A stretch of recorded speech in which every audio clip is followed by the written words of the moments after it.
Pues muy buenas tardes a todos. Soy Carmen Bedoya y soy coordinadora aquí en Casa Asia. Llevo temas de economía y de turismo.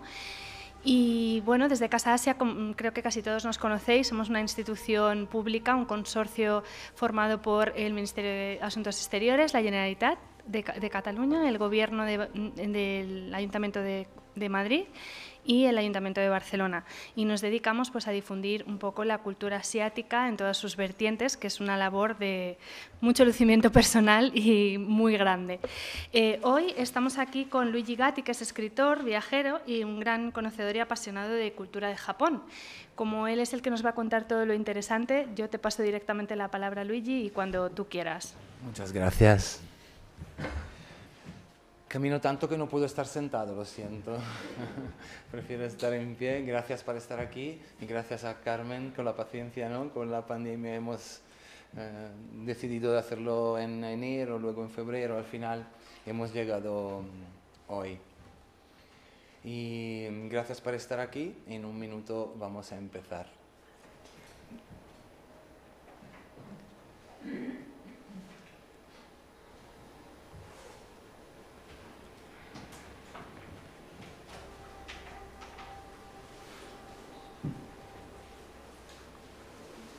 Bien, estamos esperando el ok del director.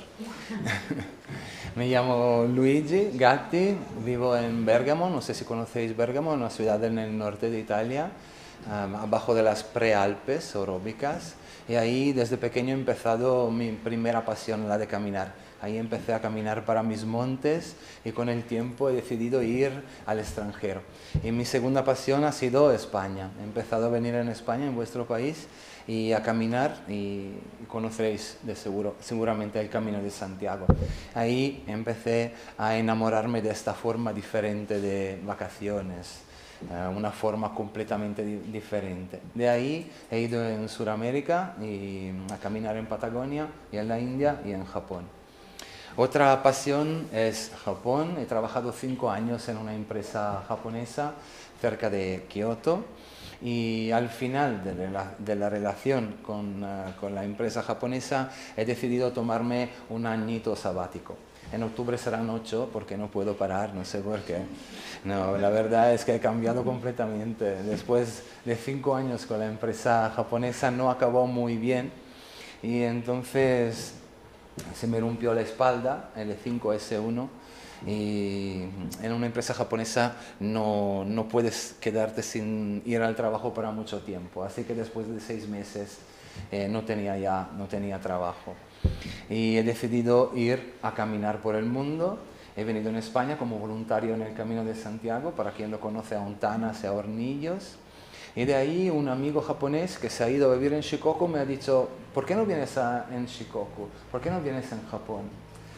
No había acabado bien mi experiencia laboral, pero necesitaba volver a un Japón distinto, en el Japón rural, para ver si aquel amor que había tenido y que había perdido, todavía algo de ese amor quedaba. Y entonces he decidido unir mis pasiones, Japón y caminar, y he caminado en un peregrinaje de que hablamos hoy, el camino de los 88 templos de Shikoku. Al final de esta experiencia he decidido escribir un libro que contara la experiencia no solo del camino, partiendo del Camino de Santiago y de la experiencia laboral, de la cultura japonesa y del Camino de Japón. Quiero decir esto para decir que este libro no es una guía, habla del Camino de Shikoku, dice muchas cosas del Camino de Shikoku, pero no como una guía. Entre una historia, la historia de casi 15 años, que empieza en el Camino de Santiago y termina en el Camino de Japón. El libro en italiano ha salido en 2017 y este verano ha salido el libro en castellano, El Camino de Japón de Santiago a los 88 templos de Shikoku. El subtítulo hace entender que la historia nació en Santiago, esto lo quiero decir. Escribir un libro ha sido mi tercer camino, porque el primer camino ha sido caminar por Shikoku. El segundo ha sido escribir el libro, y al final me han pedido de escribir las citas. ¿Conocéis las citas que hay al principio del libro, no? unas frases que van a resumir lo que has puesto en el libro. Es un camino también, porque tienes que elegir entre muchas cosas. Yo he elegido esta frase. Sentado bajo un árbol a meditar, me veía inmóvil danzar con el tiempo, como una brisna de hierba que se inclina ante la brisa de mayo o ante sus tormentas. Es una frase de una canción de Franco Battiato, la canción se llama Haiku, y me gustaba porque hablaba de naturaleza, hablaba de meditación, y entonces iba a resumir algo que había puesto en el libro, pero no era suficiente, necesitaba algo más, necesitaba otra frase, así que he preguntado, ¿puedo poner otra? Me dijeron que sí, y entonces he puesto, algunas veces he creído hasta 6 cosas imposibles antes del desayuno. La cara que ha hecho el editor cuando ha visto esto, me ha preguntado, ¿por qué esta frase? ¿Qué pinta con un camino, no? Y para vosotros, sé que muchos conocen Japón y saben, ¿no? Gente que ríe y dice, claro, antes del desayuno tienes que creer hasta 6 cosas imposibles. Hay una temperatura aquí muy alta, ¿no? ¿O no? Soy yo que... Podemos abrir Lo siento. un poquito alguna vez. Bueno, esto para decir que ahora, después de 12, 13 años casi, es que voy en Japón, siempre llego a Japón, la primera cosa que hago es, ¡wow! Absurdo. Esas son 2 expresiones involuntarias, no las puedo controlar. ¡Wow! ¡Qué bonito! Es perfecto, es algo estupendo. Absurdo, no me lo puedo creer. ¿Lo está haciendo de verdad? Estas son las 2 expresiones, wow y absurdo, que he intentado poner en el libro.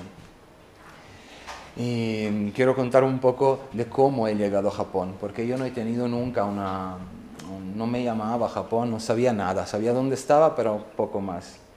Estaba en vuestro país, exactamente en Pamplona, a la fiesta de San Fermines, así que todo otro tema, ¿no? He ido con mis amigos a San Fermines, fiesta, y de ahí con el coche vamos a dar una vuelta por La Rioja. Llegamos en un sitio, pero llovía. Había una tormenta muy fuerte aquel día, y mi amigo que estaba conduciendo me ha dicho, Luigi, parámonos porque no puedo más, no veo nada. Nos paramos en un bar, tomando un vinito de La Rioja, ¿no? Y mirando hacia la nada, y he visto algo. Parece a esto, no es esto lo que vi, pero se parecía a esto. En la nada había una persona que se acercaba. Al principio no había visto ni que era una persona, porque tenía una forma rara, ¿no? Tenía un chubasquero que cubría a él en la mochila muy grande que llevaba. Se vino hacia mí, me miró, me sonrió y se fue. Me saludó y yo vi que este hombre estaba feliz, era muy feliz. ¿Por qué está tan feliz abajo de la lluvia? ¿Y quién es? Entonces era el año 2000, he hablado con alguien de vosotros que hizo el camino mucho antes, ¿no? Pero en el año 2000 en Italia no se conocía mucho, sí, se sabía, pero yo no sabía que Santiago era San Giacomo, el Maggiore. El hombre que ha traído la religión católica en Occidente, no lo sabía. Y a él estaba dedicado un camino que de Francia hasta Finisterre, casi 1000 kilómetros, y la gente se iba andando. Esto para mí ha sido algo impresionante, no me lo podía creer. Pero lo que no podía entender era por qué este hombre era tan feliz. Y entonces la única manera para descubrirlo era hacer el camino. He tardado unos años, sé que algunos de vosotros de seguro son peregrinos, ¿no? Y a veces cuando lo hago el camino, lo hago este año, el año que viene, hago un trozo, los últimos, el primero, voy solo, voy en bici, nunca sabes, pero cuando te llama, te llama. A mí me llamó en el 2007, después de 7 años, he empezado el camino en Francia y cada día me impresionaba salir del albergue en 20, 30, 40 personas, un cuarto de hora, media hora, estaba solo. Nadie, cada uno va a su paso. Adelante de mí, nadie, atrás, nadie, es solo un sonido. Mi paso con mi bastón. Era un sonido que no conocía. Ha llegado a ser un mantra, una nueva forma de escucharme y de mirar hacia mí. Y Y esto me sorprendió mucho también cómo era el día en un camino, ¿no? Por el día caminabas en compañía o caminas solo y al final del día llegas, después de haber seguido las flechas amarillas, llegas en los albergues. En los albergues hay gente de todo el mundo.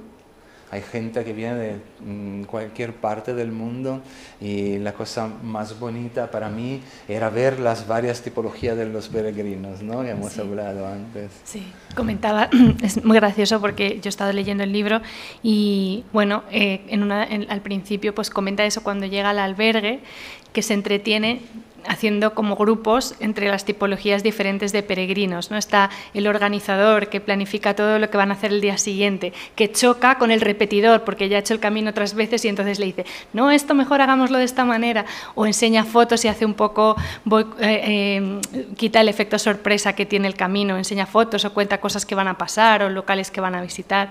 Y la verdad que me hizo mucha gracia ese apartado ahí que contabas todas las características diferentes de los peregrinos. Yo era un manager así que los colocaba cada uno en su casilla, ¿no? El pesimista, mañana llueve, hay chinches en el albergue.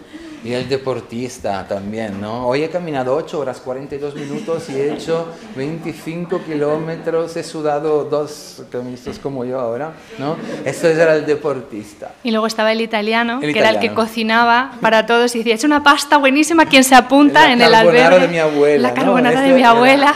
Esto era el italiano. Y la verdad que estaba muy gracioso. Sí, el italiano, muchas categorías, pero había unas personas que no podía poner en ninguna de estas casillas. Porque caminaba en una manera diferente. Yo la miraba cocinar y cortaba la zanahoria, los calabacín, todo a cuadraditos iguales, se lo dividía por colores. Se llamaba Aki y era japonesa. Y Aki ha tenido una fuerza muy grande para mí, ¿no? Ha sido muy importante porque me ha dicho, Luigi, tú crees de conocer el mundo que vives, pero hay otra manera de verlo. Esto ha sido el mensaje que Aki me daba cada día. No es una manera mejor o peor, es distinta. Hay diferentes maneras de ver las cosas. Yo pensaba de conocer el mundo y la verdad es que no lo conocía ahora, y ahora tampoco, pero en aquella época aquí me enseñó que podía ver las cosas de otras maneras. Cada día me decía, y le preguntaba, ¿cuáles son las religiones en Japón? Es muy difícil para vosotros occidentales, porque hay el shintoísmo, el budismo. ¿Cuántas estaciones hay? 72, luego hablamos de esto, 72 estaciones en un año, una cada 5 días. Cambia el viento, cambia un insecto, ¿no?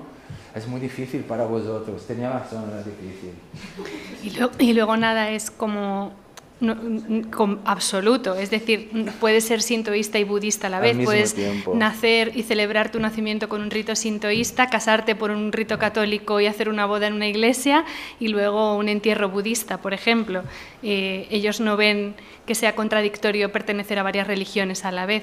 Entonces es otra manera de ver las cosas, efectivamente. Esta más seria, también otras más normales, como por ejemplo cuando veía a alguien de nosotros tomar el sol desnudos, ¿no? Ellos que tienen los guantes hasta aquí, el paraguas para no tener ningún rayo, a ver una persona desnuda tomando el sol parece algo loco, ¿no? Esto para decir que ella también vio cosas diferentes de su cultura. Pero una de las cosas que más me sorprendió fue el aspecto de las escrituras y de los ideogramas. Me lo descubrí así. Cuando me preguntó qué significaba mi nombre, ¿qué significa Luigi? No lo sé, mi abuelo se llamaba así, quería decir algo, ¿no? Decía algo yo también. Y ella me ha dicho, porque nosotros en Japón para un nombre es muy difícil para mí entenderlo, pero ¿por qué te llamas Aki? Porque en Japón los padres eligen un sonido y han elegido Aki. Después cogen un libro con los ideogramas y entran 100 ideogramas que se leen y escriben A, han elegido A de Asia. Y entre 100 ideogramas que se escriben y leen Ki, han elegido Ki de princesa. Así que su nombre, el sentido de su nombre era princesa de Asia. wow, el primer wow, ¿no? Entonces cada nombre tiene un sentido diferente, depende de cómo se escribe. Yo conocía solo un nombre, Yoko. Yoko de Yoko Ono, ¿no? Y entonces le he dicho, pero Yoko, ¿qué significa? Yoko puede ser escrito en esta manera, uno así, así o así. El segundo siempre es igual, ¿ves? El segundo es Ko, que significa niño, pequeño. Y el primero, Yo, puede ser océano, sol, hoja. Así que Yoko puede significar pequeño océano, pequeño sol, pequeña hoja. Y la respuesta a qué significa el nombre Yoko es algo que para nosotros es un poco raro, ¿no? Porque depende de cómo se escriba. Entonces, un nombre depende de cómo se escriba. Para mí fue como abrir algo especial y todavía estoy ahí dentro estudiando este mundo fantástico de los ideogramas. También las palabras. Conocía unas palabras como esta, karate, tsunami, origami, bonsai. Y aquí me explicó que cada palabra estaba compuesta, por ejemplo, karate, cara vacío, te, mano. Y tsunami, tsu, en el puerto, nami, hola. Y así, origami, doblar el papel. Bonsai, bon significa bandeja, sai es enterrar. Kami es la divinidad, los kamis, y kaze, el viento. Tokio, capital. Y así, para mí fue sorprendente ver esto. Y también me enseñó muchas otras cosas en estas 2 semanas que caminamos juntos cerca de Galicia. Antes de entrar en Galicia, en un pueblo que se llama Molina Seca, no sé si lo conocéis, había una estatua especial porque era un japonés. Y le digo, aquí mira, un tuyo compaisano, ¿no? Ahí. Y ella me ha dicho, él creo que es Kobo Daishi. ¿Kobo Daishi? ¿Quién es Kobo Daishi? Kobo Daishi es el hombre que trajo el budismo de China a Japón. El hombre que ha cambiado completamente la vida de su país trayendo la nueva religión, el budismo, así como Santiago, que ha traído la religión católica. Y en Japón, en una de las 4 islas japonesas, la más pequeña de las 4 islas principales, Shikoku, hay un camino que une 88 templos del budismo Shingon. Para mí esta fue una noticia impresionante, ¿no? Hay un camino en la otra parte del mundo parecido a Santiago. Sí, es un camino circular y en esta isla tenemos el Océano Pacífico ahí, abajo, el mar interior del Japón arriba, en la montaña del Ehime. Entonces me habló de unos paisajes tan diferentes y de templos tan diferentes que me entró la gana de hacer este camino, ¿no? Y así que aquel día, antes de ir a dormir, tomo coraje y le digo, Aki, el año que viene podemos ir juntos a hacer este camino. El año que viene, el 14 de abril, voy a empezar a trabajar en una empresa de Nagoya. Pero ¿cómo sabes hoy que es julio y todavía no has acabado la universidad? Que el año que viene vas a empezar a trabajar el 14 de abril. Porque hace 3 años han venido a la universidad, han hecho una entrevista y hemos decidido esto. Hace 3 años, ahí entendí que también el tiempo puede ser diferente, el concepto de tiempo en Japón puede ser muy diferente del nuestro, ¿no? Y entonces me puse un poco a reír, ¿no? Y aquí me ha dicho, ¿sabes cuál es vuestro problema? Es que vosotros queréis ser todo mañana. Nosotros queremos ser algo el año que viene. El tiempo que va a pasar de hoy al 14 de abril lo necesito para estar preparada para aquel día. Ya no hablo más, voy solo a hacer el camino. No, he puesto lo que me ha dicho en un cajón de mi cabeza y lo descubrí después de mucho tiempo. Estudiando la cultura japonesa, por ejemplo, una palabra, takumi. Takumi significa artesano. Para ser un artesano takumi tenías que haber trabajado tu arte 60.000 horas. 60.000 horas son más o menos 25 años, depende cuánto tiempo, ¿no? Pero en un mundo como el nuestro, donde eres máster en un fin de semana, ser takumi en 25 años cambia un poco. el concepto del tiempo me sorprendió mucho. También la forma que tienen los japoneses a veces de ver estos círculos del tiempo, ¿no? Nosotros tenemos el tiempo lineal, en Japón tienen el tiempo circular y cambia todo. Yo tengo un trabajo de conferencia sobre Japón en un barco que sale de Dubái y llega a Yokohama. En la primera experiencia murieron 2 personas, una los primeros días y una en los últimos días, hace 2 días antes de llegar a Japón. Comentándolo, un amigo italiano me ha dicho, vaya, qué mala suerte el primero, ¿no? Que se murió después de 2 días. Por lo menos el último se ha aprovechado el viaje. Y la amiga japonesa dice, perdona, si puedo decir, ¿sabes cómo hacen, no? Dice, perdona, si puedo decir lo que opino yo, el primero se ha muerto con un entusiasmo de lo que estaba para hacer y el otro se pensaba ya el lunes voy a trabajar y esto.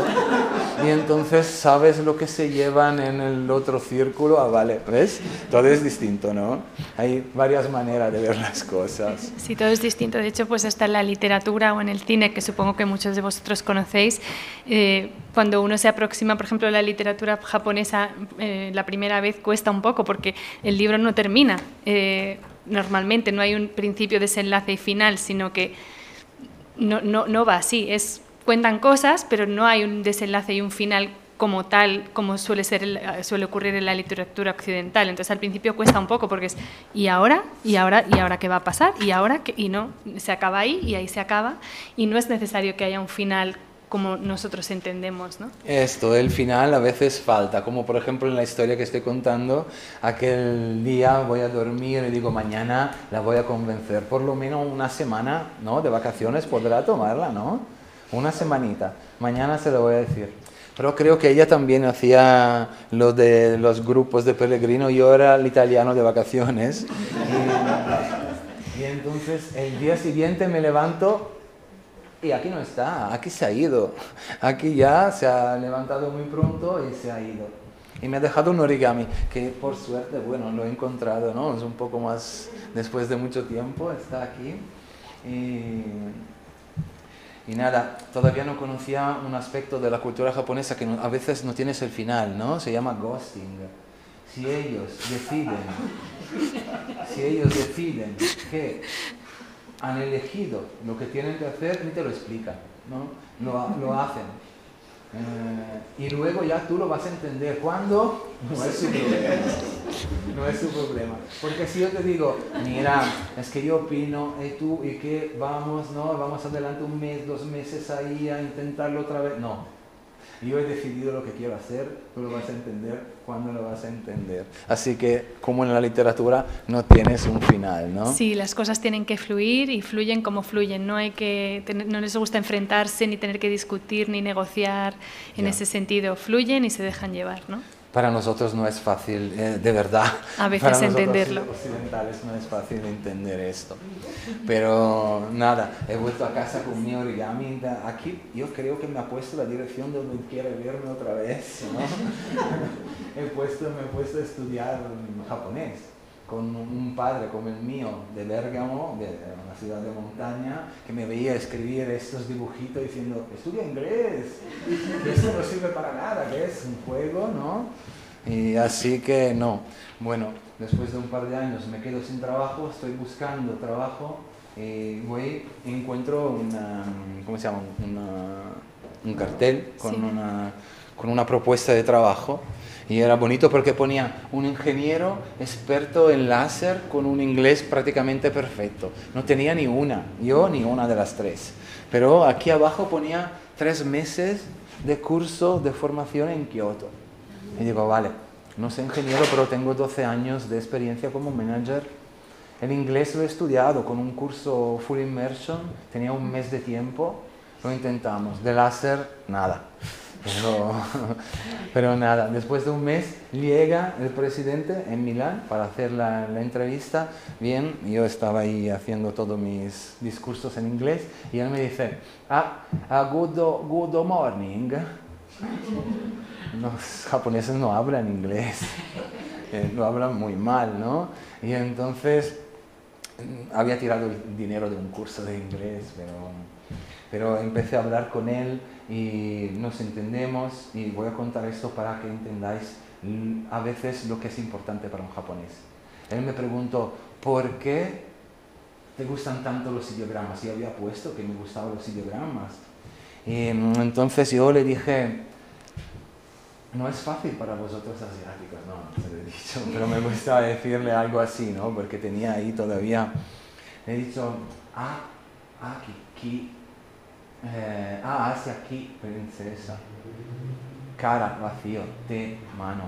Bueno, con el entusiasmo que tenía con los ideogramas y para una abertura hacia la cultura de ellos, fue suficiente para ir a trabajar en Kioto. Esto lo cuento porque muchas veces la gente me pregunta, ¿puedo hacer este camino sin hablar japonés? Sí, se puede también hacer, porque lo importante es intentar por lo menos abrirse un poco a la cultura de ellos, demostrar con un saludo, un buenos días, una buena noche, un gracias, esto sí, para demostrar una abertura hacia ellos.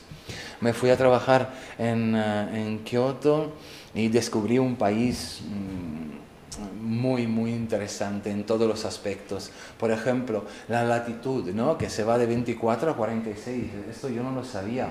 Que se va, España es de 36 a 43, así que tenemos como África y norte de Europa. Esto influye mucho en la cultura, en la alimentación, en muchísimas cosas. Hay varios Japones, no hay un Japón, hay varios. ¿Y qué más? Bueno, la empresa era de Kioto, así que descubrí esta maravillosa ciudad, que es la cuna de la cultura japonesa. Me pusieron mi divisita ahí, ¿cómo se llama? Uniforme, ¿no? Un uniforme, me dieron las normas, me acuerdo que las normas estaban en una hoja. Antes me había dicho, las normas eran un poco raras para mí, era limpiar la mano después de haber ido al baño, no tocar las mujeres, no digo, pero era muy raro lo que podían opinar de nosotros, tú sabrás, ¿no? Que a veces tenemos un problema. Sí. Pero lo que vivía ahí en esta empresa ha sido muy, muy interesante. Estamos aquí para hablar del camino, pero algunas cosas las quiero contar. De aquella ventana veía el jefe que estaba limpiando un césped, estaba cortando un césped, estaba limpiando. Y yo he preguntado, ¿pero qué hace el doctor Inoue? Y ahí otra respuesta que no me esperaba, es su turno. Es su turno significa que, muchos de vosotros lo sabrán, los empleados tienen que limpiar donde trabajan, así como los niños tienen que limpiar la escuela. También los baños los niños limpian. Los empleados, bueno, los trabajadores no los baños, pero los niños sí, ¿no? Es una forma común de ser parte de la escuela o de la empresa, y es algo especial. Claro, porque para ellos la empresa es un poco como su segunda casa, ¿no? Suelen entrar, como dices tú, el 14 o el 1 de abril a trabajar en una empresa y, bueno, ahora las cosas han cambiado un poco, pero hasta hace unos años se entraba el 14 de abril, según te habías terminado de graduar, que los años en Japón van de abril a abril, el año fiscal, el año escolar, etcétera, etcétera. Empezaban a trabajar en ese momento, entraban ahí y normalmente se jubilaban ahí. Era como su segundo hogar, un sitio donde pasaban casi más horas que en su casa y por supuesto tenían que cuidar y ocuparse de la empresa como si fuera, más que si fuera su casa. Y como si fuese su familia. Y como ¿no? si fuese su familia. No lo hemos preparado, pero esta fotografía habla de esto, porque trabajar en una empresa japonesa hay normas que no están escritas. Algo ha cambiado, pero en Kioto o en otra área no, todavía son tan estrictos. Nuestras normas eran de lunes a viernes, después de trabajar vas a tomar algo con los compañeros, con o sin gana. El sábado tenemos el deporte de la empresa, que es el golf o el fútbol sala. Fútbol sala yo, porque el golf no. Con o sin gana. Y el domingo tienes que estar con la familia, con o sin ganas. Y es verdad. Así funciona. Y los compañeros que no tenían familia, la familia era nosotros, entonces venía a tocarme a mí el timbre, ¿no? Diciendo, Luigi, estamos aquí, y el domingo, esto es un domingo, después de 2 domingos me he casado, tengo ya otra familia, por favor, dejarme en paz, ¿no? Porque el japonés te da el alma, te quita el aliento, pero es algo bastante fuerte. Bueno, también, ¿le puedes dar al vídeo que hay abajo? ¿Dónde? Perdón. Aquí está.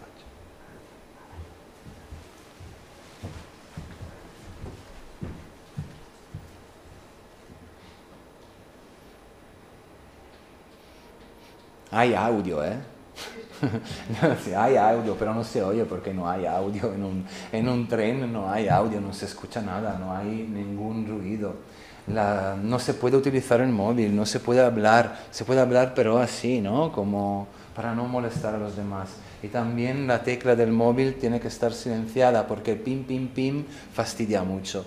Y entonces ir a trabajar era completamente distinto para mí, acostumbrado Bérgamo-Milán, donde en el tren, ¿no? Llegas el lunes y dices, oye, perdona, ¿cómo ha ido con tu novio que has discutido el viernes, ¿no? En los trenes y tal, no sé aquí, pero en Italia se sabe todo de todo el vagón, ¿no?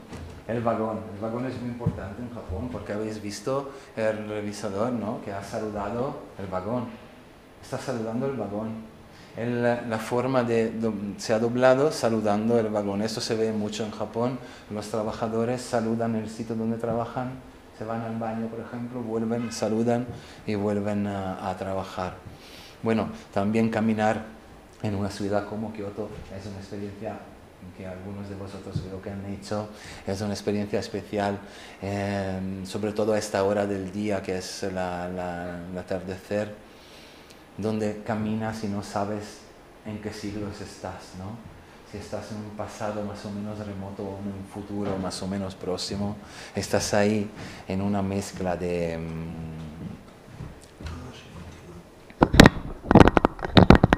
mejor ahí. De sensaciones de lo que vas viviendo. Hay muchos parques, entonces yo acostumbrado a los parques, voy en un parque, me encuentro esto, que para mí no es un parque, ¿no? Al principio para mí esto eran unas piedras y al final me explican que un jardín seco, se llama así, seco porque no hay el agua la hacen con la arena, cada piedra tiene su sentido. En este jardín muy famoso, cada piedra tiene una palabra. Y la frase de este jardín es, si quieres saber quién serás en el futuro, observa lo que estás haciendo ahora.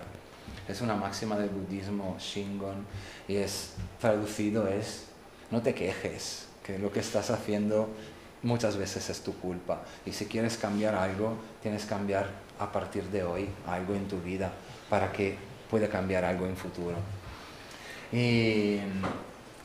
Y esta fotografía a mí me gusta mucho, ¿no? O sea, parecen coches, son coches, aunque muy cuadraditos, son coches parados a un semáforo. Y me sorprendió mucho que le han dicho cuando han sacado el carnet, tienes que mantener 3 metros del coche delante tuyo, y esto lo hacen también cuando se paran a un semáforo.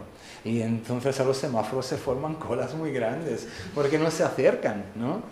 Conducir en Japón es una experiencia. Y yo con un amigo, lo he escrito en el libro, ¿no? Que teníamos una cita, vamos en el coche y de vez en cuando él se para en una área de sosta ahí, después de 30 segundos vuelve a ir, se pone en marcha otra vez, se para otra vez, lo miro como diciendo, ¿qué hacemos? Y me dice, he visto que había un coche que venía más rápido que nosotros. Y yo cuando alguien se acerca voy más lento. Y ellos, ¿qué hacen? Se paran y lo dejan pasar, por no fastidiar. No están en el medio de la calle para no fastidiar. Bueno, me sorprendieron muchas cosas, pero la que más sorprendió fue el idioma japonés. Voy a hablar un segundo del idioma que se llama Nihongo. Nihon, ni, sol, hon, origen, es el país del sol levante, ¿no? Nihon significa Japón, go es lenguaje, el lenguaje del país del sol levante. Lo bonito de este idioma es que hay palabras que a veces no se pueden traducir con una palabra. Palabra, no. Palabra, explicación. Y esto para nosotros es algo, ¿no? Tenemos que acostumbrarnos. Pero hay palabras nacidas en otro nivel cultural, en otra zona, que para traerla aquí hay raíces. Estas raíces no son fáciles de cortar. Entonces, cuando, por ejemplo, quien camina, sabes que a una hora del día vamos a ver esta luz. ¿Cómo se llama esta luz? Luz, ¿no? Nosotros la llamamos luz. En Japón no, cada tipología de luz tiene su nombre. Y esta luz se llama Komorebi. Komorebi. Este nombre a mí me gusta mucho porque como nosotros tenemos nombre, también las luces tienen nombre. Komorebi. ¿Qué significa Komorebi? Luz del día que filtra a través de las hojas de los árboles de un bosque y forma juegos de luces en el suelo. Solo ella se llama así. Si vas caminando en un bosque y ves esta luz, Komorebi, así se llama y así entra este nombre. Cada cosa tiene su nombre. Es muy bonito esta forma de dar nombres. Gracias a los ideogramas. Los ideogramas son estos dibujitos que esconden, guardan, protegen historia, cultura, mitología, muchísimas cosas. Y no estamos aquí a aprender ideogramas, pero para que entendáis cómo funciona. Este ideograma parece muy difícil, es muy difícil, se lo veo así, digo, ¿pero qué es, no? ¿Cómo puedo aprenderlo de memoria? 1, 2, 3, 4, después de una semana lo he olvidado, y como mucho 2. Pero hay otra manera de aprenderlo, es que son historias, y tengo que descomponer y analizar elementos. Entonces, el de arriba, un poco de fantasía, por favor. La mano. Esta es una mano que la vemos ahí. El techo es un techo. Luego vemos el corazón ahí, es un corazón. Y esto es un pie que tropieza, ¿vale? Entonces, mano, techo, corazón, pie que tropieza. Estos son elementos gráficos que se repiten en todos los ideogramas. Esto es caminando juntos en un camino accidentado y difícil, con un sentimiento escondido, tomándonos de mano. Amor. Creo que es otra forma de entender la escritura, ¿no? Si lo veo así y lo aprendo así, no lo puedo olvidar, ¿no? Y también hay una parte gráfica que me ayuda a entender lo que es una palabra. Por ejemplo, este es un árbol y cuando lo veo, el ideograma es una planta o tiene que ver con la madera. Árbol, bosque, floresta, ramas, podéis ver que lo tienen todos, ¿no? Y también los tipos de árboles tienen todo esto árbol. Y ¿cómo se entiende? De un lado tenemos el árbol y en este caso el árbol del pelo, del cabello, que es el sugi, el árbol con las hojas que son como pelo, es el cedro, ¿no? Y también este me gusta mucho, es el último, estar en pie en un árbol a mirar. Esto es un ojo con la pierna, mirar. Estar en pie, árbol y mirar. ¿Qué historia es esta? Esto es estar en pie en un árbol, observar, intervenir solo en el momento de necesidad. Padres, observar desde el árbol sin intervenir. Claro que es una escritura que nos puede emocionar mucho, ¿no? Bueno, esto es el ideograma que he elegido para la portada del libro, que significa camino, calle, ruta, pasaje, método, ceremonia, significa muchas cosas y es muy utilizado en Japón en toda la ceremonia, ¿no? La ceremonia del té, del incienso, del bushido, la vía de las flores, ikebana la llamáis también vosotros, ikebana, o la vía de la escritura. Hay muchas vías. Lo que no sabía es que también es la vía de la tempura, ¿no? Después de 2 semanas el jefe me dice, vamos a hacer la ceremonia de la tempura. ¿Qué es la ceremonia de la tempura? Es transformar una fritura en un acto teatral. Porque no es importante si haces té, si haces freír, si escribes, no es importante cómo lo haces. No es importante lo que haces, es importante cómo lo haces. Con muchos detalles. Los detalles te permiten de perderte en los detalles sin perderte en el pasado o en el futuro, viviendo el aquí y ahora, ¿no? Esto es típico de todas las artes lentas japonesas y una de las artes más importantes es caminar, porque caminar es una arte. Y la arte lenta japonesa del caminar la vemos aquí en este peregrinaje que es el camino de Shikoku. El que me había hablado aquí hace mucho tiempo, finalmente entró en mi vida. Para llegar en Shikoku hay un puente, no sé si lo conocéis, el puente Akashi Kaikyo, es el puente más largo del mundo, son 4 kilómetros de puente, y lo bonito de este puente es que llega en un lugar especial, porque llega donde el océano, que es un tigre, va a juntarse con el mar interno de Japón, que es un gato que duerme. Y entonces ahí los dos animales se cruzan y hacen unos remolinos que son sinónimos de energía, una energía muy importante, sobre todo con luna llena y por la tarde, y no es una casualidad que ahí está el templo número 1 del camino de Shikoku. Y antes de ir a caminar, se tiene que ir en esta ciudad que se llama Naruto para coger esta energía, para absorber esta energía tan importante. Naruto también es el nombre de esto, ¿no? de este vertigo que hay en el ramen, o es también el nombre de uno de los mangas más conocidos que se llama Naruto y tiene ahí el remolinos aquí en la cabeza. Shi, 4, Koku, naciones o prefecturas. Son 4 la prefectura de la isla de Shikoku: Tokushima, Kochi, Matsuyama y Takamatsu. El camino está dedicado a este nombre que nace con el nombre de Saeki no Mao. Nace en el 774 en la isla de Shikoku. Cuando tiene casi 20 años, está tan enamorado de estos libros que vienen de China y hablan de taoísmo, confucianismo, budismo, que quiere ir a estudiar. Antes se va a Nara a estudiar y después se va en China. Vuelve de China como patriarca del budismo Shingon y decide de dar vuelta a la isla donde nació, Shikoku. Él era arquitecto, era artista, hacía estatuas, hacía muchísimas cosas. Fue arreglando los templos de la isla y haciendo estatuas, y muchas de las cosas que vemos durante el camino son obras de él. Cuando llegó al templo número 24, logró la iluminación. Cuando un budista logra la iluminación, coge otro nombre, elige un nombre. El nombre que ha elegido él es Kukai. Ku, aire, cielo, Kai, océano.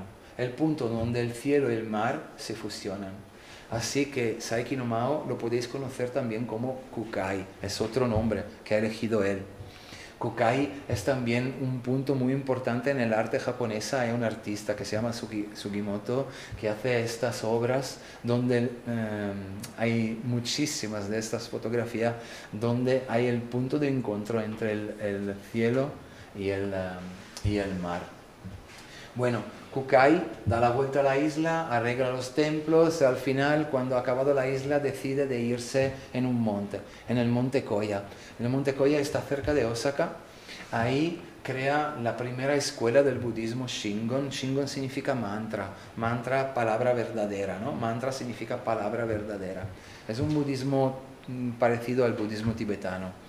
Crea esta escuela en el monte Koya.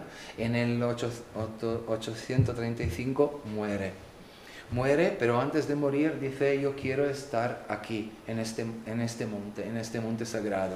Pero en este monte solo hay un bosque, un monte de cedros milenarios, y deciden de hacer ahí su ataúd, sí, su tumba. Su tumba. Y después la gente dice: yo quiero también ponerme ahí. Yo también. Ahora el cementerio uno de los más importantes de Japón, en el bosque, que ya es el cementerio uno de los más bonitos de Japón, está en el monte Koya. Y bueno, así como los samuráis, como los monjes, después de unos años de la muerte, le van a dar un nombre póstumo. Y el nombre póstumo que eligieron para él es Kobodaishi, maestro del vasto Dharma. Así que esta persona tiene 3 nombres: Saeki no Mao, el nombre con que nació; Kukai, que eligió él; y Kobodaishi, que es el nombre que le pusieron póstumo. después. Y estamos más o menos en el año 1000 cuando un hombre de la isla de Shikoku se llama Saburo. Saburo es un comerciante muy ávido, ¿no? Y a su puerta toca un mendigo. El mendigo pide algo y Saburo lo echa. Lo echa una vez, dos, tres, 8 veces. Este número 8, que vuelve siempre en la religión budista. Lo echa 8 veces. A la última vez, al echarle, se cae la taza con el dinero, que se rompe en 8 trozos. Saburo tenía 8 hijos y desde aquel día mueren todos los hijos. Así que cuando muere el número 8, dice, a lo mejor he hecho algo malo, ¿no? A lo mejor ha estado algo que he hecho yo. Y entonces piensa este mendigo y decide de ir a buscarle para pedirle perdón. Y empieza a dar la vuelta a la isla para buscar a este hombre. Después de 3 años dando vuelta a la isla, dice, y si voy en senso antihorario, a lo mejor lo veo, ¿no? Porque si estás adelante mío no lo veo. Y haciendo así, llega a un templo, que es el templo número 11, y se cae. Se cae y está para morir cuando llega el mendigo que dice, soy Kobodaishi, el Kukai. Y entonces este hombre, Emon Saburo, tiene una última voluntad. Quiero volver en este mundo y cambiar completamente mi vida ayudando a los demás. Entonces Kukai coge una piedra, escribe Emon Saburo ha nacido otra vez, la pone en la mano del hombre que se muere. Después de unos años, en Matsuyama, nace un niño con la mano cerrada. Esta es una leyenda, claro. Nace un niño con la mano cerrada, nadie puede abrirla, llega un monje, intenta abrirla, la abre y tiene una piedra. En esta piedra está puesto, Emon Saburo ha nacido otra vez. Este niño creciendo va reconstruyendo todos los templos y va a construir el camino de Shikoku. Esta piedra está en el templo Ishiteji. Ji significa templo, Ishi es piedra, Te de karate es mano, ¿no? Entonces el templo de la mano de piedra está en esta gruta del templo número 51. Y cada templo tiene una historia, una leyenda con Kobodaishi. El 51 tiene la piedra que ha hecho nacer el camino. ¿En qué año? En el año 1000, hemos dicho, más o menos. Y así que la pregunta es, ¿cuándo nació el Camino de Santiago? ¿En el año 1000 también? No sé la respuesta, pero en el año 1000 hombres tan diferentes, con culturas tan distintas, han decidido construir un camino y dedicarlo a quien había cambiado la vida del país. Sin Facebook ni nada, ¿no? Para decir, oye, que vamos a hacer una peregrinación de 1000 kilómetros dedicándola a estos hombres. 11.000 kilómetros de distancia y sin ponerse de acuerdo. Eso. 1200 kilómetros unen los templos, pero los kilómetros son más, porque un templo no es una iglesia, no es un edificio, es un lugar con muchos edificios, que puede ser pequeño o una montaña entera. Entonces, para quien quiere ir a caminar, tiene que saber que a veces llegas al templo y dentro tienes que caminar mucho más. Y entonces tienes que hacer cálculos diferentes, ¿no? Y esto es, como decía, los dos en el año 1000 nacieron. Estos templos, que son 88, uno dice, hago los primeros 4 y ya he visto todo, ¿no? Porque se irán repitiendo. La verdad es que no. Hay una norma de arquitectura que dice que el edificio y los jardines tienen que estar construidos en armonía con lo que hay alrededor. Y entonces el océano es una tipología, el mar interior, la montaña, los arrozales, cambia completamente. Cambia también todo el entorno y cambian todos los templos. Porque el entorno de hecho es parte del templo. Es parte del templo. Es una parte del importante templo, del muy templo. importante. Claro. Son 4 las partes importantes en un jardín, son el agua, las piedras, la naturaleza y el entorno. Son las cuatro cosas que no tienen que faltar. Aquí podemos ver algunos de los templos. ¿Y cuál es la distancia entre los templos? Bueno, por ejemplo, de 12 a 13 hay 20 kilómetros, un día, ¿no? De 13 a 14, 2,3. Pero de 23 a 24 tenemos 75. O de 37 a 38, 80. ¿Esto qué significa? Que el templo no hace etapa. El templo no hace etapa. Hay días que puedo ver 5, 6, 10 templos y semana que no veo ni uno. Entonces, el templo no hace etapa y los japoneses muchas veces, donde no hay templos, lo hacen con un turigrinos, lo llamamos, ¿no? Que hacen el peregrinaje con un coche o con un autobús. Y yo digo que hay cosas muy bonitas de ver también en estos lugares, aunque no sean templos. Hay mucho más en la isla. Cuando llegamos a un templo, la particularidad que tenemos que ver el portal, ¿no? No sé si sabéis cómo son los portales. Hay dos tipos.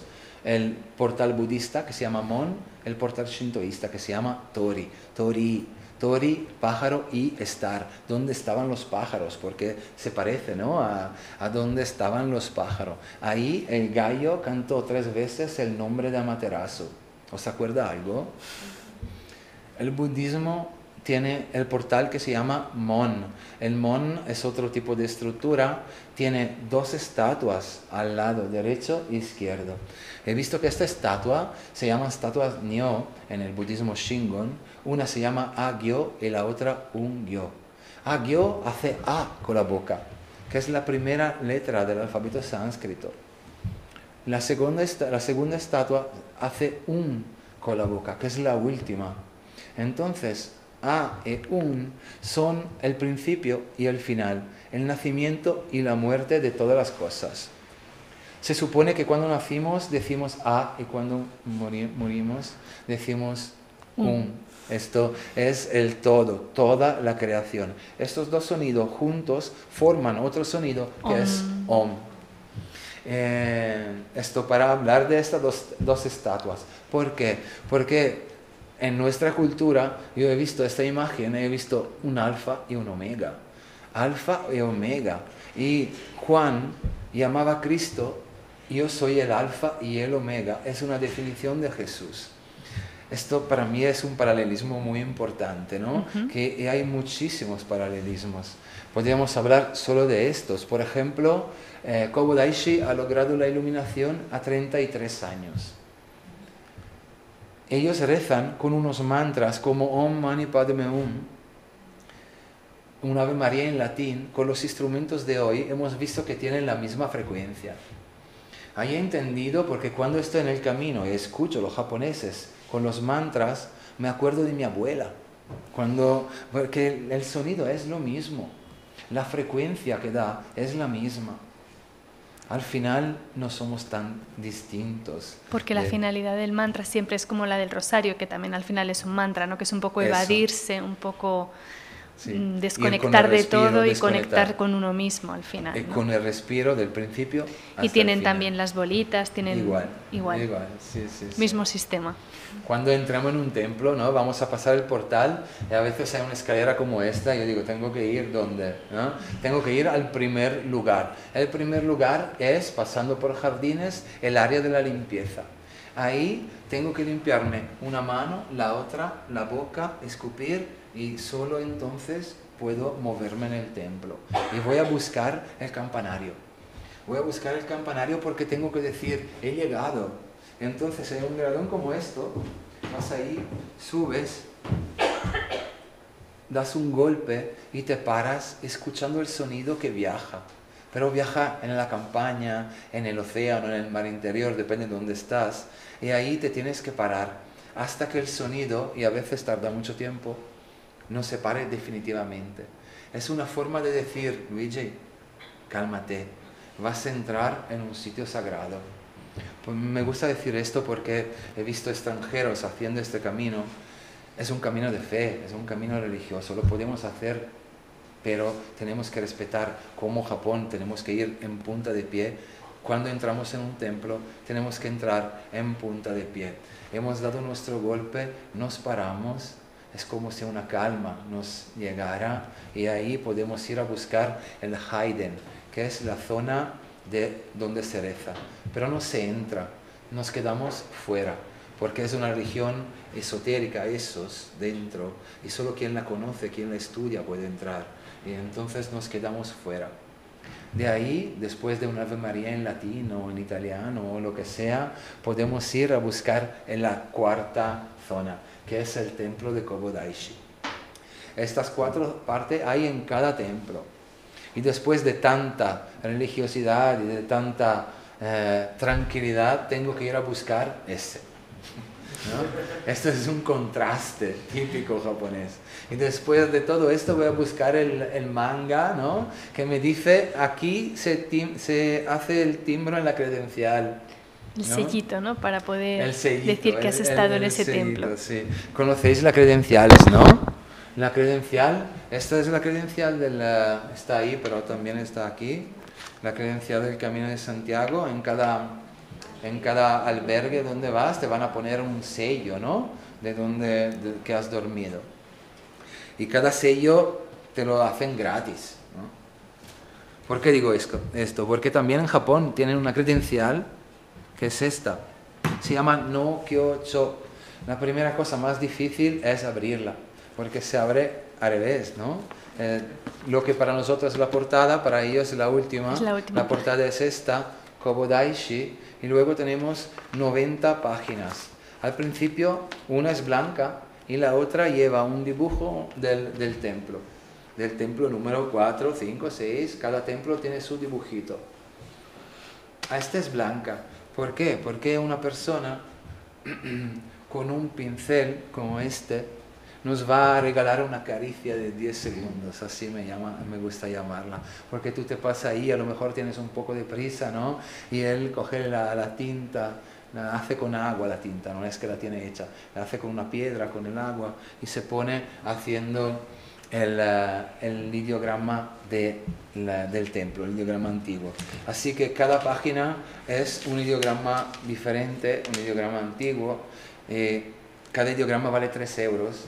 Y entonces este libro tiene 3 tipologías de valores, ¿no? Un valor artístico, un valor económico y un valor sentimental y religioso, porque es el pasaporte para el pasaje y lo van a poner en el ataúd durante la cremación. Y entonces es algo muy, muy importante. Si alguien lo quiere ver, está aquí. La credencial es de varias formas. Algunos tienen una pergamena así de grande y la ponen en la mochila.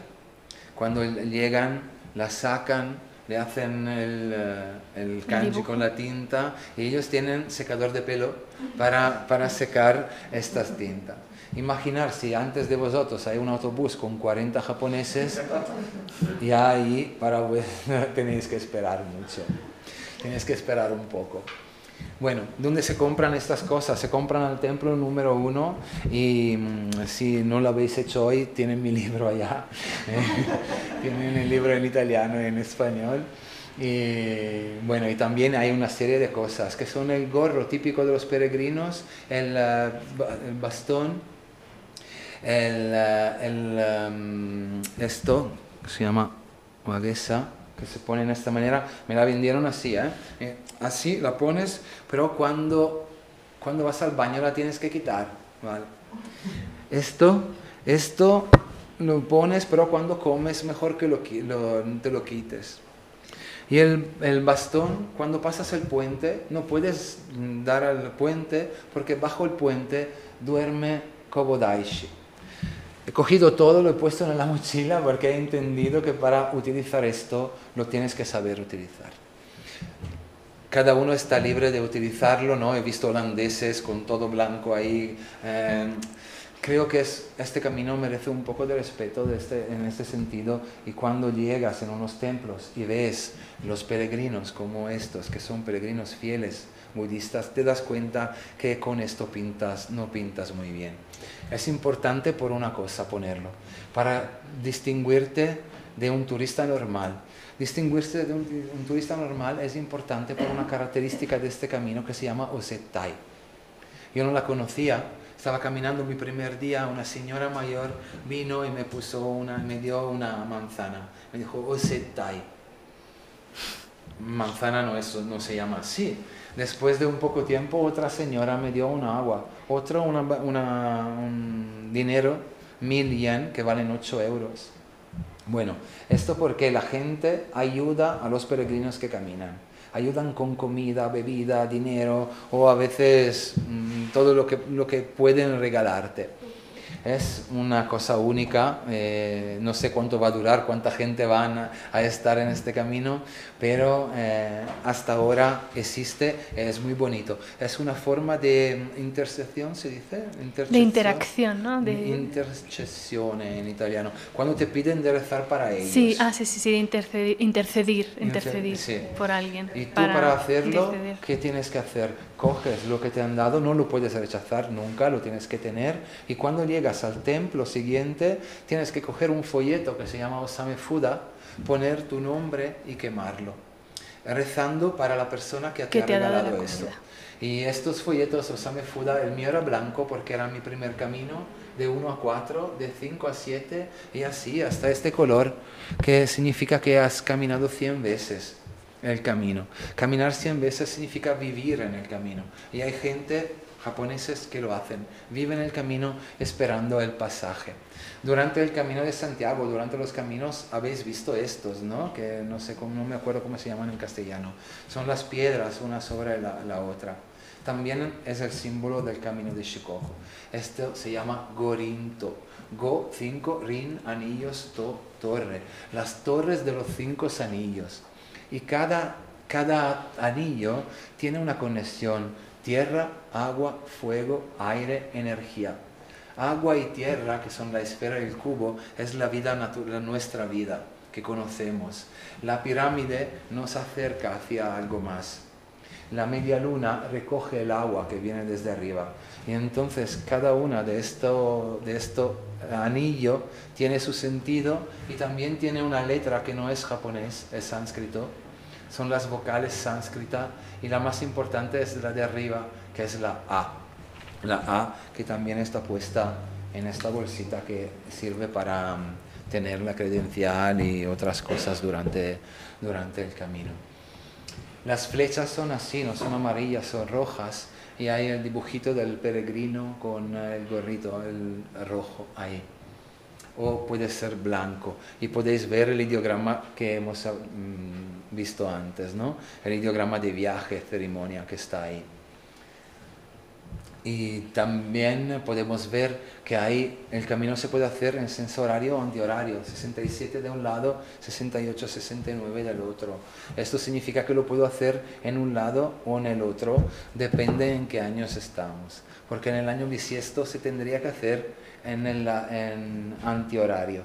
Esto porque era un año bisiesto cuando Emon Saburo fue atrás y vio Kobodashi. Yo no sabía nada de esto, era el 2016. Y después de 4 días he entendido que lo que iba mal era yo y no los que veía en el otro sentido. Pero lo podéis hacer, no pasa nada, ¿no? Pero en los bisiestos tendrías que hacerlo así, en antihorario. Y bueno, quería ver que hemos dicho que el Camino de Santiago puede acabar en Santiago y luego vas hasta Finisterre o a Muxia, donde quemas algo de lo que has puesto en el camino y vuelves a tu vida de siempre. Lo mismo ocurre en el camino de Shikoku. Después de haber dado la vuelta a la isla, tienes que ir al Monte Koya. Ahí te quedas unos días y quemas algo de lo que has puesto durante el camino, y con el nuevo vestido y el nuevo maleta de emociones vuelves a tu vida de siempre. Muy bonito ver el cementerio de noche, el cementerio del Monte Koya.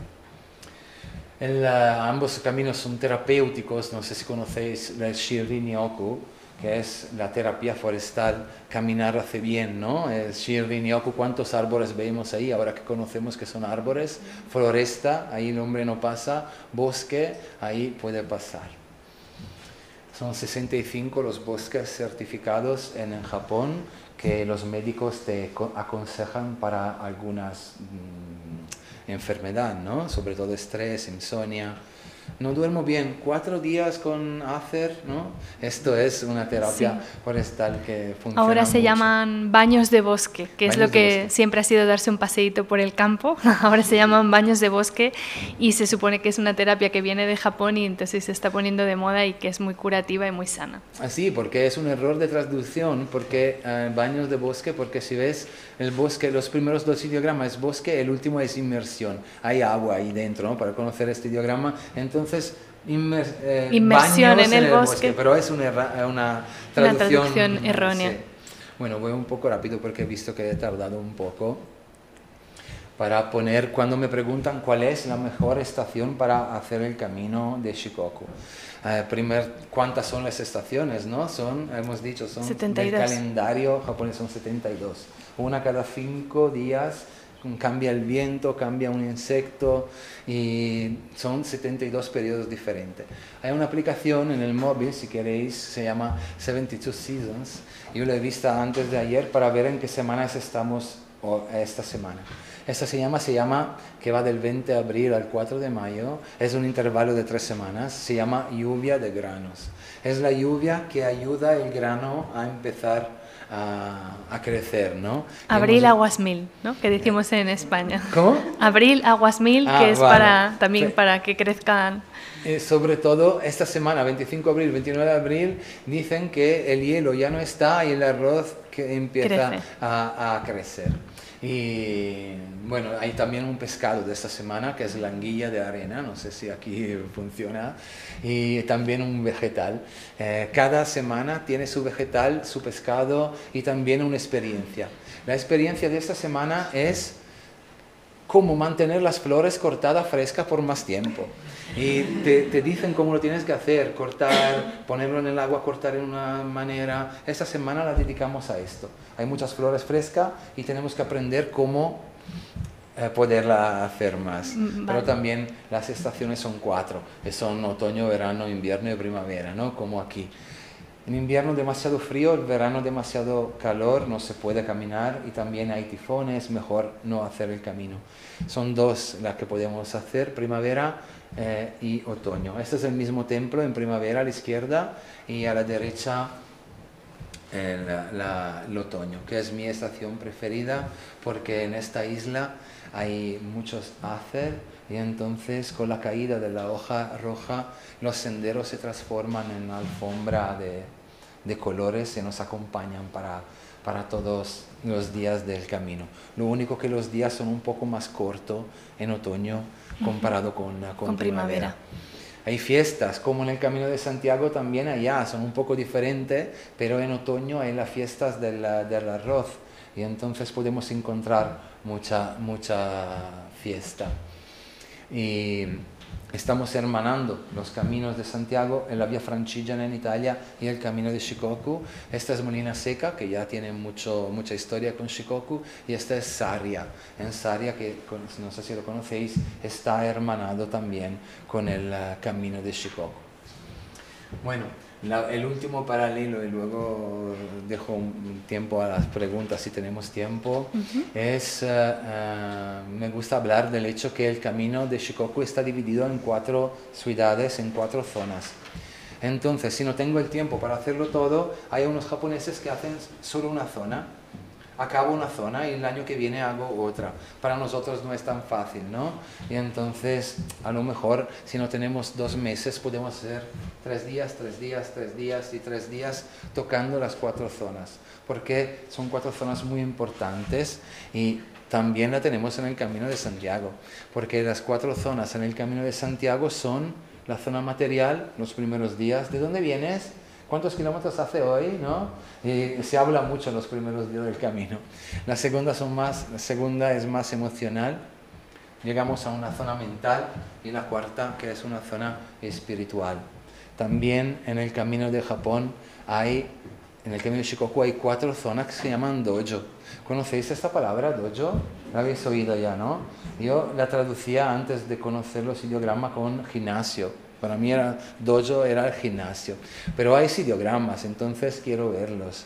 Estos dos ideogramas son el do, que hemos visto antes, que significa viaje, y yo, que significa lugar. El sol en los rayos del sol. Lugar y viaje. ¿Qué hacen en una palabra lugar y viaje? Parecen distantes, ¿no?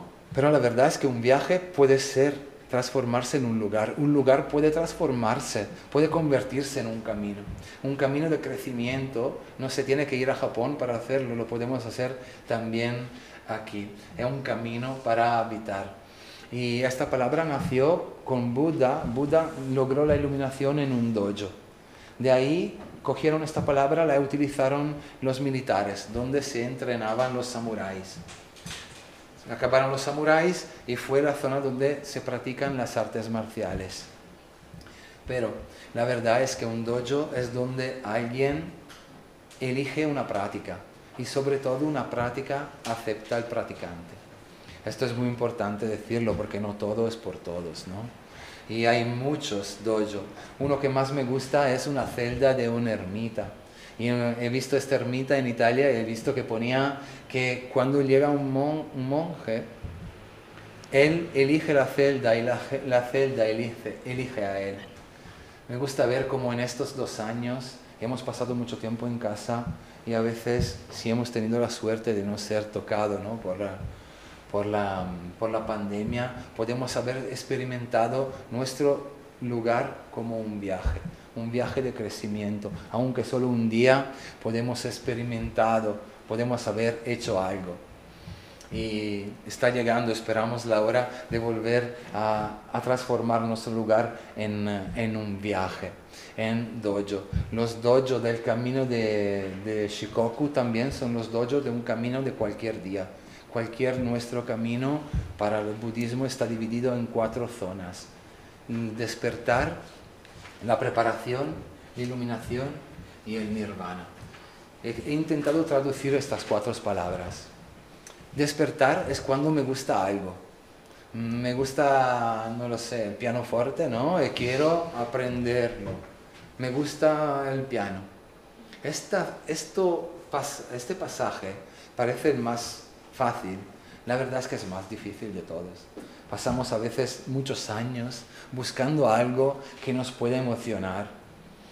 Este es el primer paso. Después del primer paso, cuando algo me ha emocionado, ¿qué tengo que hacer? Estudiar, ponerme en esto, poderme aprender rigor, disciplina para poderlo aprender. Una vez que lo he aprendido, puedo tocar el pianoforte, finalmente, ¿no?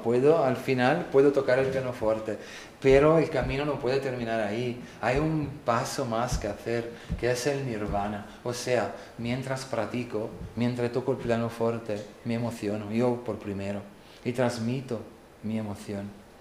Porque transmitiendo mi emoción, a lo mejor alguien se puede despertar. Es un contagio muy importante, sobre todo ahora que hablamos de coeficiente de contagio, ¿no? Sería bonito cada día ver el coeficiente de contagio de nirvana despertar. Esto para evitar la extinción de rebaño, ¿no? Como intentar con un nirvana despertar 1, 2, 3, 4 personas, porque podemos ir a caminar o viajar en todo el mundo, pero no tenemos que olvidar que a veces transitamos. ¿Se utiliza la palabra transitar? Sí. Un viaje, un camino no es transitar, porque un viaje, antes de todo, tenemos que despertarnos para poder ver. Si estudiamos un poco lo que estamos haciendo, podemos observar. Y una vez que he estudiado, a lo mejor puedo vivir el lugar donde estoy caminando. Y aquí también no es suficiente. Tenemos que dar un paso más, que es el de convivir, vivir compartiendo. Porque llegar a Santiago es muy bonito, pero llegar compartiendo con gente es completamente otra emoción. Porque el condividir nuestro camino es la cosa más importante. Y en el camino de que hemos hablado, en el camino de Shikoku, hemos hablado de los templos muy bonitos, la comida bonita, todo muy bien, la cultura japonesa, bien, pero los verdaderos protagonistas de un camino son las personas. Y me gusta decir que los peregrinos, como esta chica que está aquí, han sido los protagonistas de este viaje, porque los japoneses me han emocionado, cada día me han sorprendido, a veces me han decepcionado, pero nunca me han aburrido. Me han contado cosas de su cultura que me parecían asombrosas, conmovedoras, a veces extrañas, pero siempre auténticas. La verdad es que han sido ellos los protagonistas, y aunque esta foto no es tan bonita, lo que me gusta es esta sonrisa, porque es prácticamente igual a aquella de aquel peregrino de aquel año. Gracias.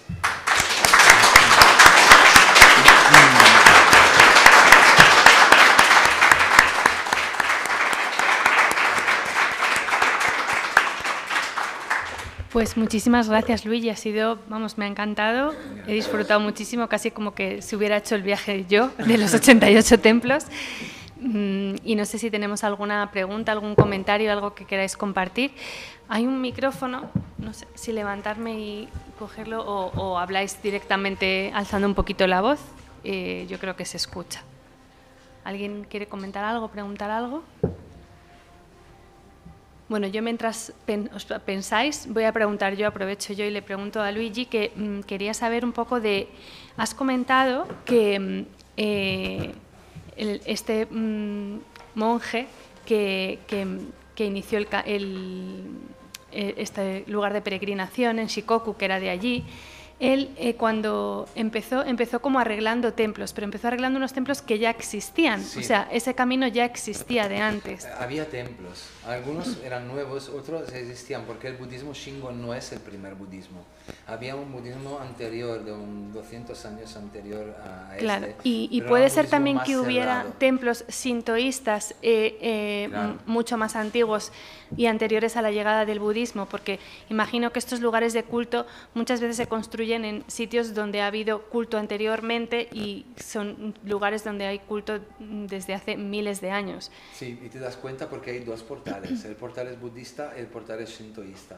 Como las dos religiones viven en una persona, están también en un lugar. Y las dos religiones, sobre todo este tipo de budismo, que se ha un poco fundido con el shintoísmo. Y quiero intentar decirlo sin ser demasiado técnico, pero sabes que los kami shintoístas son la naturaleza, ¿no? Sí. La piedra, los árboles. Sí. Bueno, este budismo dice que la divinidad budista, que no se pueden tocar, están aquí en la forma de una piedra, de un río, de un árbol, así que las dos cosas son iguales. Claro. Los budismos no lo podemos tocar y las divinidades shintoístas las podemos tocar. Bueno, de hecho, se dice siempre que el budismo en Japón bebe mucho del shintoísmo y que se mezcla mucho con la idiosincrasia del país, igual que hizo en China. El budismo sabemos que es originario de la India. Cuando llegó a China se mezcló mucho con la cultura china y con el taoísmo, que es muy similar al shintoísmo allí en China, y en Japón pues ocurrió un poco lo mismo, y de hecho pues muchos templos budistas o están en lugares donde ha habido antes culto shintoísta o son templos donde hay culto a ambas religiones o ambas filosofías o formas de vida, que en realidad son un poco formas de vida, ¿no? También. Sí, para decir esto, la primera divinidad del budismo Shingon se llama Dainichi. Dainichi significa el grande sol. La divinidad principal del shintoísmo es Amaterasu, que es el sol. Así que por esto ha entrado muy bien, porque acordaba mucho el grande sol Amaterasu a Dainichi Nyorai, que es la divinidad más importante de este budismo. Claro, es un poco una forma de sincretismo religioso de alguna manera, ¿no? Sí. Y hay otros caminos de peregrinación en Santiago, en Japón está el camino Kumano, también hermanado creo con Santiago, sí. o al menos tienen bastante relación. Sí. ¿Nos puedes contar algo de este camino? ¿Lo conoces? lo que puedo decir es que es muy bonito porque está en el bosque, está en la naturaleza. El camino de Shikoku también, pero va también en ciudades, tenemos asfalto. El camino de Kumano es todo en la naturaleza, pero no es circular. Son como rayos que se van a unos templos y entonces lo haces y vuelves al hotel donde estabas y luego vas a otro. No son conectados uno a otro como si fuese un camino, un itinerario así que hay no que... es un itinerario así, no. Y otro camino muy importante es el camino de Ise. Ise también. es el Vaticano del shintoísmo. Sabes que un templo en Japón, un templo shintoísta, tienes que ser limpio.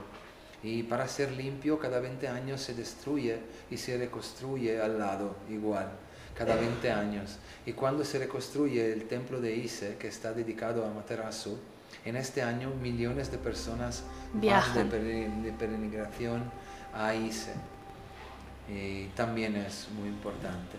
Sí, hay muchos lugares sí, de peregrinación. En Japón también es una práctica muy común. Y... es una ceremonia religiosa y también una manera de escapar del control de la sociedad. No es verdad, en algunos años los japoneses necesitaban escapar una semana, 2 semanas, 3 semanas de una vida tan controlada y entonces el camino era una manera. Por eso que ha sido muy famoso en muchas épocas. Claro.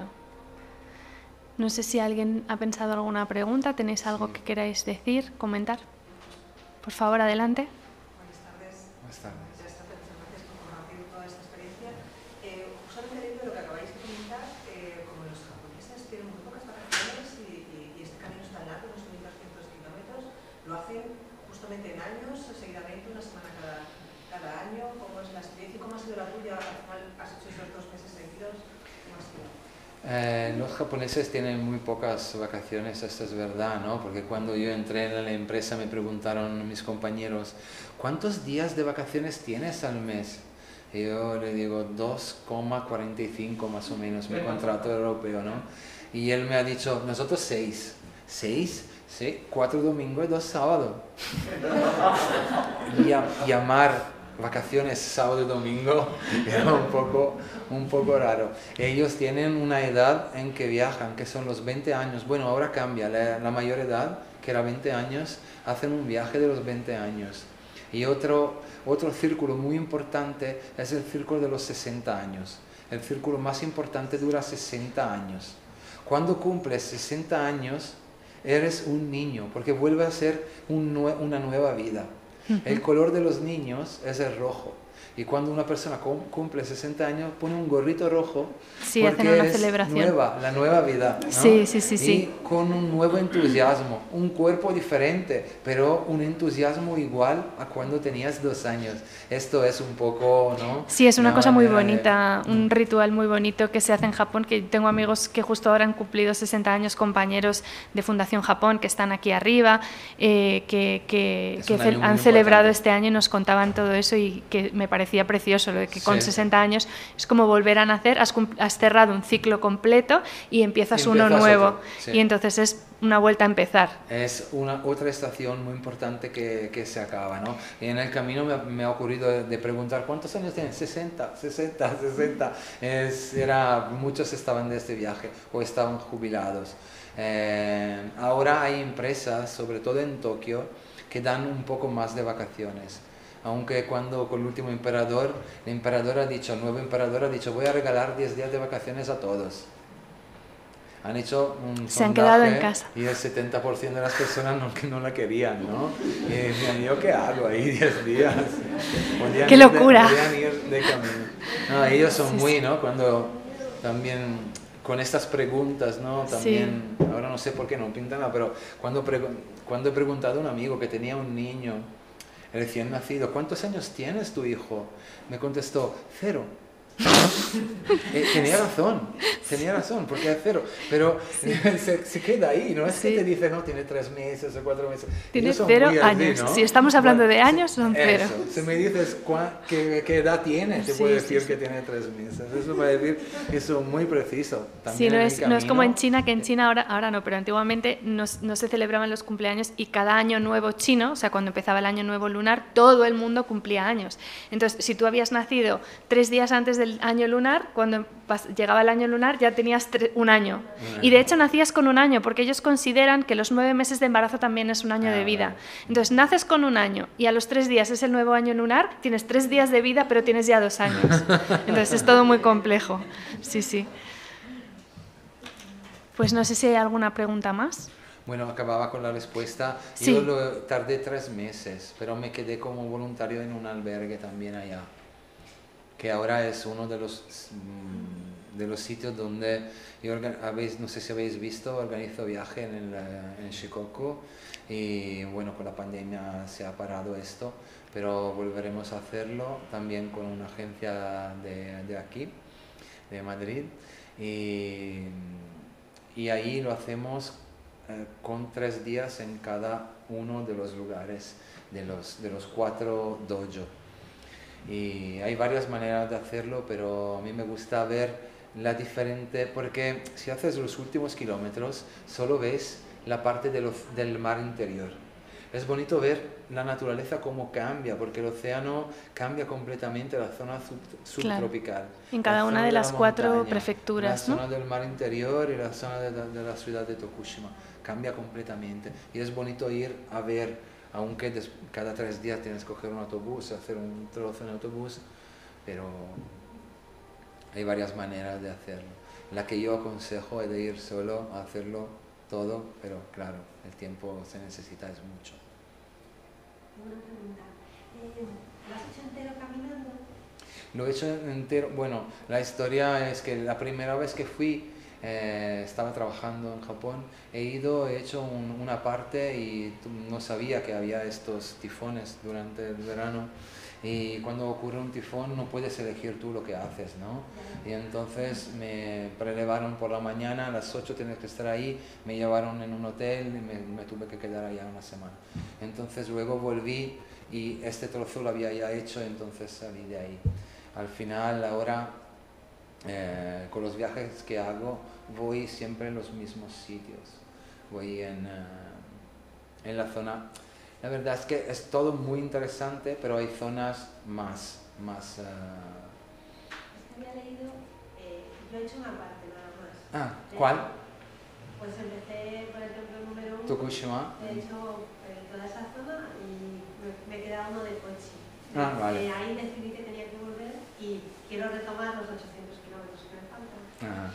Pero había leído que podías hacerlo entero en 1 mes y medio y yo gasté 1 mes en hacer eso. Entonces, como realmente si viajas desde España te gastas, como mucho tienes 3 meses de visa para hacerlo, claro. Tampoco te puedes entretener. La verdad es que muchos italianos que he conocido después del libro en italiano que lo hicieron, he tenido gente que lo ha hecho en 45 o 50 días. Chicos, ¿no? También chicos. De la categoría deportista, de peregrino deportista, de esos que van trick. Ahora mismo me acuerdo de una chica que no había hecho deporte y lo hizo... No, ella no llegó a 2 meses. A ellas le dieron muchísimo osetai, me escribía, me decía, me han dado 100 euros de osetai. Ya, entiendo. A mí 8 euros como mucho, a ella, ¿no? Me daba mucho más. Porque ella tenía que hacer mucho esfuerzo. Hacía más esfuerzo para caminar. Sí. Pues no sé si hay alguna otra pregunta. Pues nada, como sabéis y como os ha dicho Luigi, él organiza viajes. Ahí en la entrada hemos dejado unas hojitas en las que explica los viajes que organiza y luego también quería agradecer a la Oficina de Turismo de Japón que nos ha facilitado muchísima información muchísimos folletos informativos que los hemos puesto a la entrada para que quien quiera los coja. Esto ha sido una gentileza de la Oficina de Turismo de Japón, que nos ha enviado todo este material, así que aprovecho para darles las gracias y pues nada, que mucho ánimo y hacer el camino de Shikoku todos, que seguro que es una experiencia maravillosa. Y aquí cerramos. Muchísimas gracias. No sé, ¿querías añadir algo? Quería comentar si alguien quiere una tarjeta para...